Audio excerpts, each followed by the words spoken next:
नमस्कार दोस्तों, स्वागत है आपका आज के मुख्य समाचार में। सबसे पहले और सबसे बड़ी खबर में हम आपको बताएंगे कि युवा, महिला, किसान और गरीबों को होगा फायदा। प्रधानमंत्री मोदी बोले ये बजट मजबूत भविष्य की गारंटी है। दूसरी बड़ी खबर में हम आपको बताएंगे कि इस बजट में आम लोगों के लिए बड़ी खुशखबरी, अब आम लोगों को फ्री मिलेगी 300 यूनिट बिजली। बजट में केंद्र सरकार ने किया बड़ा ऐलान। तीसरी बड़ी खबर में हम आपको बताएंगे प्रधानमंत्री मोदी ने भारतीय तट रक्षक बल को 48वें स्थापना दिवस पर दी बधाई, कहा उनका योगदान सराहनीय। चौथी बड़ी खबर में हम आपको बताएंगे कि आयुष्मान भारत योजना दायरा बढ़ाने का हुआ ऐलान, कई लोगों को भी मिलेगा मुफ्त इलाज सुविधा। पांचवी बड़ी खबर में हम आपको बताएंगे सीमा छोड़कर भागे पाकिस्तानी सेना, 2 शहरों पर कब्जे के बाद अब पीओके में छिड़ी जंग। दोस्तों, इसी प्रकार की 20 बड़ी खबरों को बताएंगे विस्तार से। उससे पहले अगर आप भी प्रधानमंत्री मोदी का करते हैं खुलकर समर्थन तो वीडियो कीजिए लाइक और कमेंट में लिखिए जय हिंद जय भारत। पहली बड़ी खबर की तरफ, युवा, महिला, किसान और गरीबों को होगा फायदा। प्रधानमंत्री मोदी बोले ये बजट मजबूत भविष्य की गारंटी। जी हाँ दोस्तों, मैं आपको बता दें कि 2024 का यह बजट जहां एक तरफ देश की मजबूत भविष्य की गारंटी बनने जा रहा है, तो वहीं दूसरी तरफ युवा, महिलाओं, किसानों और गरीबों को बड़ा फायदा और राहत देने वाला है। और आपको बता दें कि 2024 से पहले इस प्रकार का बजट विपक्षी गठबंधन इंडिया का सुपड़ा साफ कर सकता है। दरअसल दोस्तों, हम आपको बता दें कि केंद्रीय वित्त मंत्री निर्मला सीतारमण द्वारा पेश किए गए अंतरिम बजट की प्रधानमंत्री नरेंद्र मोदी ने तारीफ की। प्रधानमंत्री मोदी ने बजट के लिए वित्त मंत्री निर्मला सीतारमण को बधाई दी। उन्होंने कहा कि यह बजट विकसित भारत को समर्पित है। प्रधानमंत्री मोदी ने कहा कि यह अंतरिम बजट विकास का समावेश है, इससे निरंतरता का भरोसा है।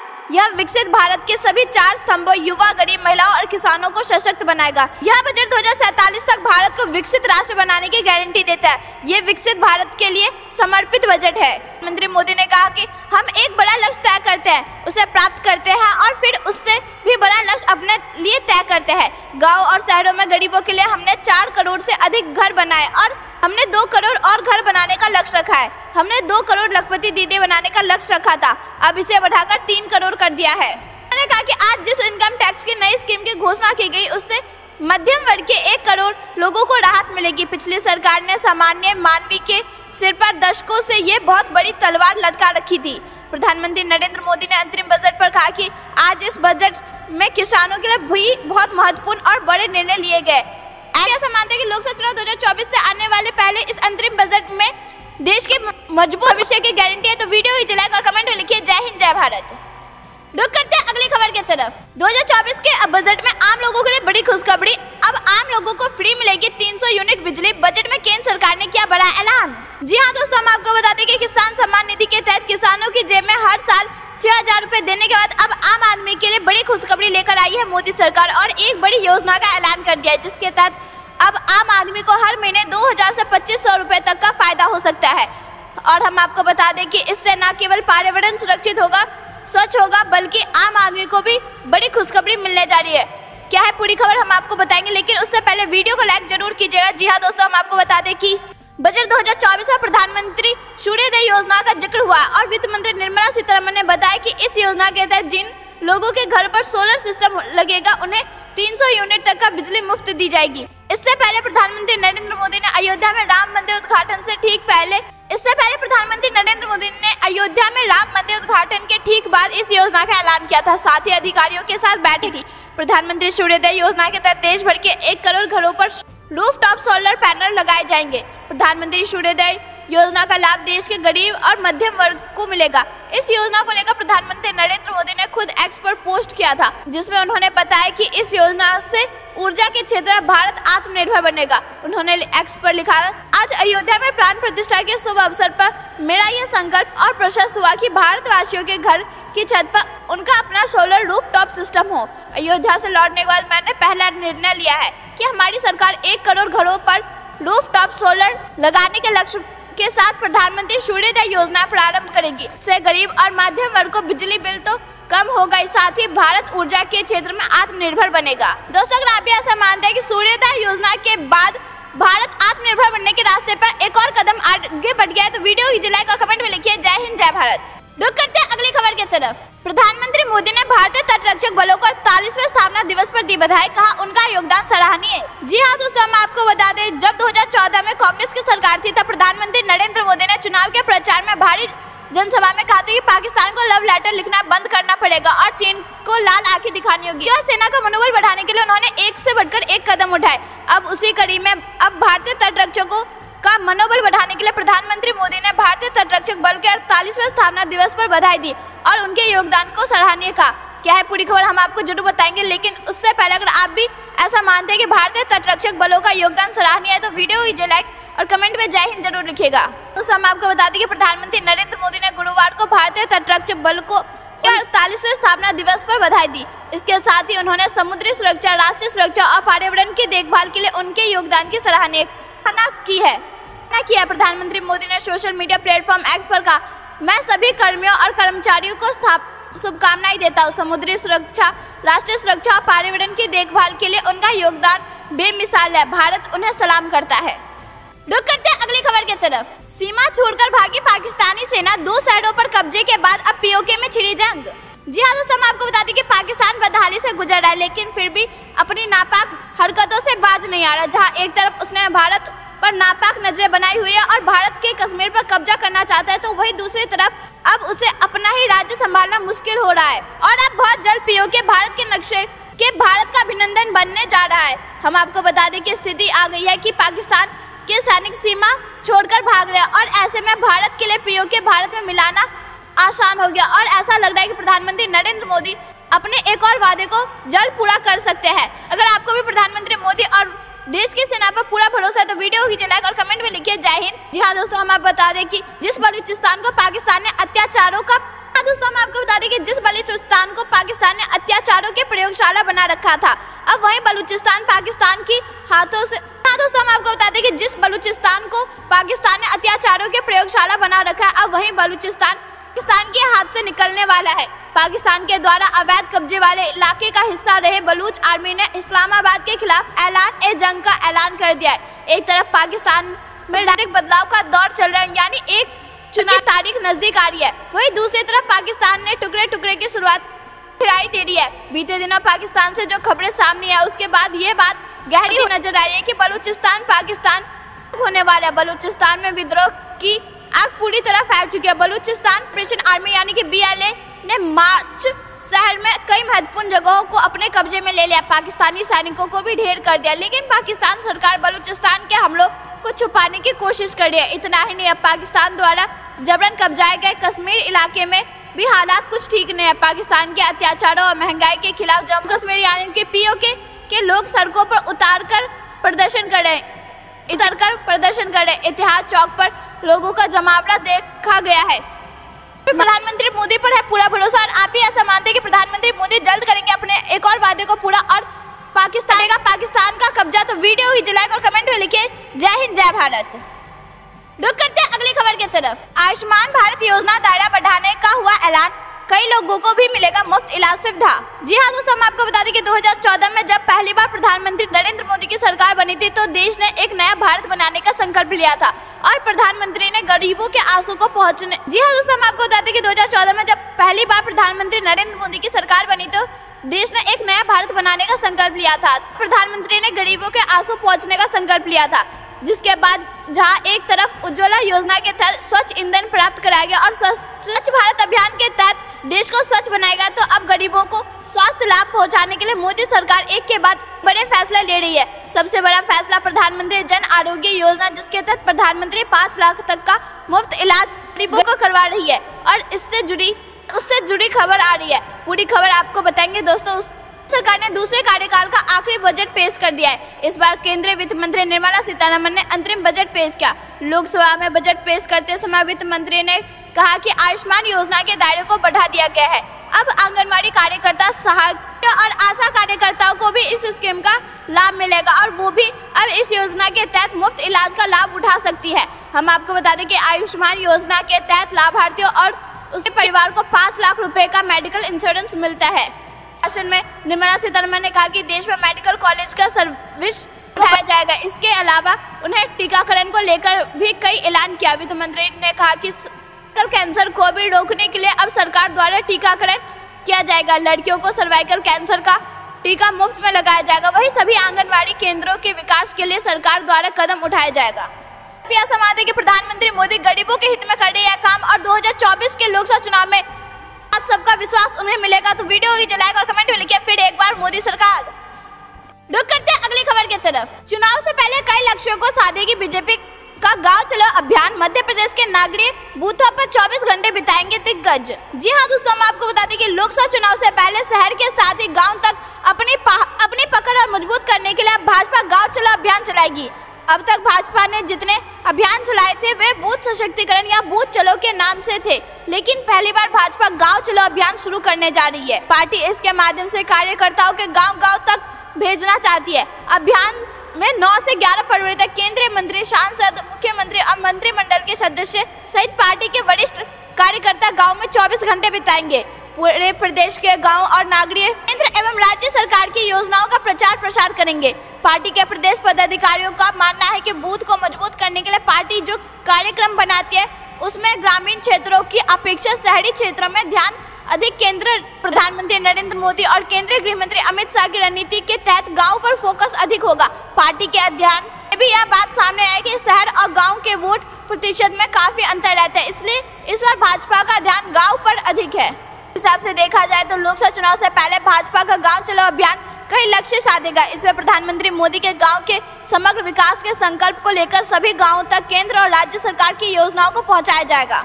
आप भी ऐसा मानते हैं कि लोकसभा चुनाव 2024 में गांव चलाओ अभियान मास्टर स्ट्रोक होगा साबित? तो वीडियो ही जलाएगा, कमेंट में अपनी राय जरूर बताइएगा। रुक करते हैं अगली खबर की तरफ। अमेरिका ने भारत के साथ ड्रोन समझौते को बताया महत्वपूर्ण, कहा दोनों देशों के बीच रक्षा क्षेत्र में हुई वृद्धि। जी हाँ दोस्तों, हम आपको बता दें कि अमेरिकी विदेश विभाग ने भारत के साथ प्रस्तावित ड्रोन सौदे को लेकर उम्मीद जताई है। उन्होंने उम्मीद जताई है कि इस सौदे से रणनीतिक प्रौद्योगिकी सहयोग बढ़ेगा। हम आपको बता दें कि ड्रोन सौदे की घोषणा पिछले साल प्रधानमंत्री नरेंद्र मोदी की अमेरिकी यात्रा के दौरान की गई थी। अमेरिकी विदेश विभाग के प्रवक्ता मैथ्यू मिलर ने भारत के साथ रणनीतिक प्रौद्योगिकी सहयोग को आगे बढ़ाने और सैन्य क्षेत्र में सहयोग बढ़ाने में समझौते के महत्व पर जोर दिया। मिलर ने कहा कि पिछले दशकों में अमेरिका और भारत के बीच रक्षा साझेदारी में काफी वृद्धि हुई है। ड्रोन सौदे पर उन्होंने कहा कि यह एक प्रस्तावित सौदा है जिसकी घोषणा पिछले साल प्रधानमंत्री नरेंद्र मोदी की यात्रा के दौरान की गई थी। मिलर ने कहा कि हमारा मानना है कि यह भारत के साथ रणनीतिक प्रौद्योगिकी सहयोग और क्षेत्र में सैन्य सहयोग को बढ़ाने की महत्वपूर्ण क्षमता प्रदान करेगा। उन्होंने कहा कि अमेरिका हथियार हस्तांतरण प्रक्रिया में अमेरिकी कांग्रेस एक महत्वपूर्ण। उन्होंने कहा कि हम अपनी औपचारिक अधिसूचना से पहले नियमित रूप से विदेशी मामलों की समितियों पर कांग्रेस के सदस्यों के साथ बात करें जिससे उनके मन में कोई सवाल नहीं रहे। हम आपको बता दें कि प्रस्तावित ड्रोन सौदा अमेरिका और भारत के बीच रक्षा संबंधों को मजबूत देने के लिए काफी अहम है। अगर आप भी ऐसा मानते हैं कि भारत और अमेरिका के रिश्ते हो रहे मजबूत तो वीडियो ही जलाएगा, कमेंट में लिखिए जय हिंद जय भारत। रुक करते हैं अगली खबर की तरफ। अखिलेश पर गरम और मायावती पर नरम, बीजेपी अध्यक्ष भूपेंद्र चौधरी के बयानों से मिल रहे बड़े सियासी संकेत। जी हाँ दोस्तों, हम आपको बता दें कि उत्तर प्रदेश में लोकसभा चुनाव को लेकर सियासी बिसात बिछने लगी है। वर्तमान सियासी परिदृश्य के मुताबिक प्रदेश में मुख्य लड़ाई एनडीए इंडिया और बसपा के बीच नजर आ रही है। हालांकि कांग्रेस को कभी भी उम्मीद है कि देर सवेर मायावती की अगुवाई वाली बसपा को इंडिया ब्लॉक में एडजस्ट कर लिया जाएगा, लेकिन समाजवादी पार्टी ने प्रत्याशियों की पहली सूची जारी कर उसे जोड़ का झटका दे दिया। इन सब के बीच सत्तारूढ़ भारतीय जनता पार्टी की एक नई रणनीति दिख रही है। बुधवार को पश्चिमी यूपी के मुरादाबाद में बीजेपी के प्रदेश अध्यक्ष भूपेंद्र सिंह चौधरी ने सपा के प्रत्याशियों की सूची पर जमकर हमला बोला। लिस्ट में यादव परिवार के 3 सदस्यों का नाम होने का जिक्र करते हुए उन्होंने परिवारवाद को बढ़ाने का आरोप लगाया। चौधरी ने कहा कि समाजवादी पार्टी की पहले ही सूची में परिवार के 3 लोग हैं, इसी से समझ लेना चाहिए कि वह परिवारवादी पार्टी है। सपा के नेता अपनी विरासत और अपने परिवार को बचाने के लिए काम करते हैं। इंडिया गठबंधन पर हमला बोलते हुए उन्होंने कहा कि यह अपने परिवार को बचाने के लिए गठबंधन है।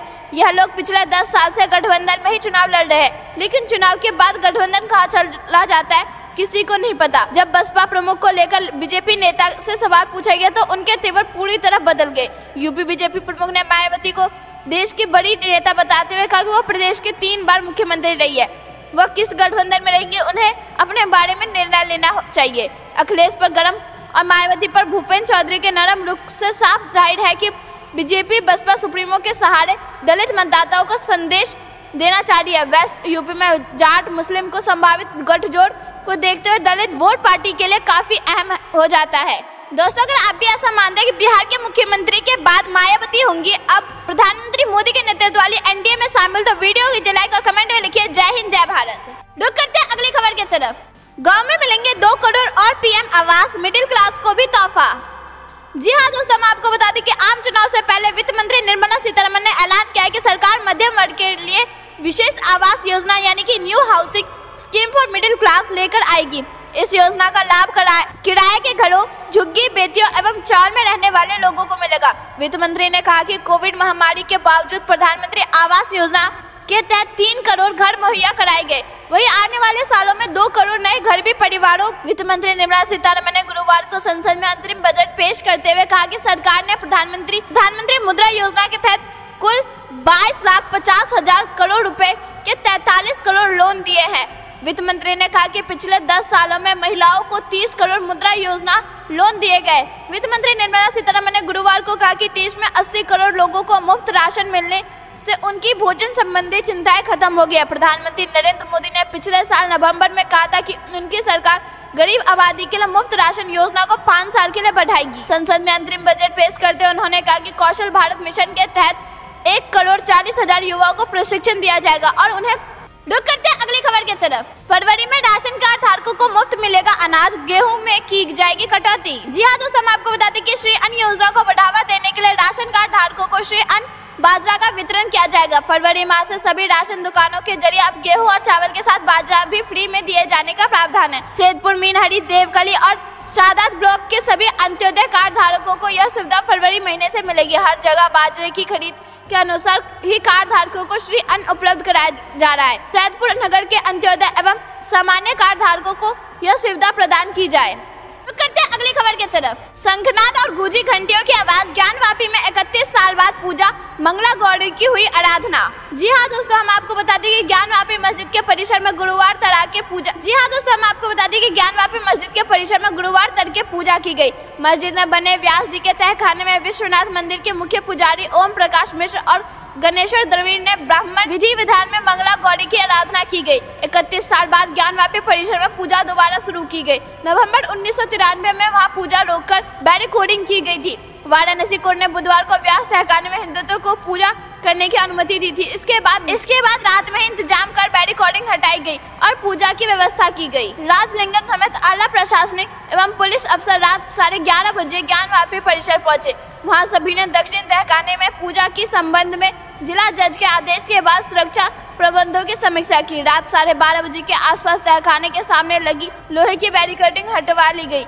वहां साफ सफाई के बाद पूजा कराई गई। रात करीब 1:30 के आसपास परिसर से बाहर निकले तहखाने के रिसीवर एस राजलिंगम ने मीडिया में से कहा कि हमने कोर्ट के आदेश का अनुपालन कर दिया है। ज्ञानवापी में दक्षिणी तहखाने में प्रवेश के लिए बैरिकेडिंग में रास्ता बनाया गया। इसके बाद सुबह करीब 3 बजे तहखाने में मूर्तियों की पूजा और आरती की गई।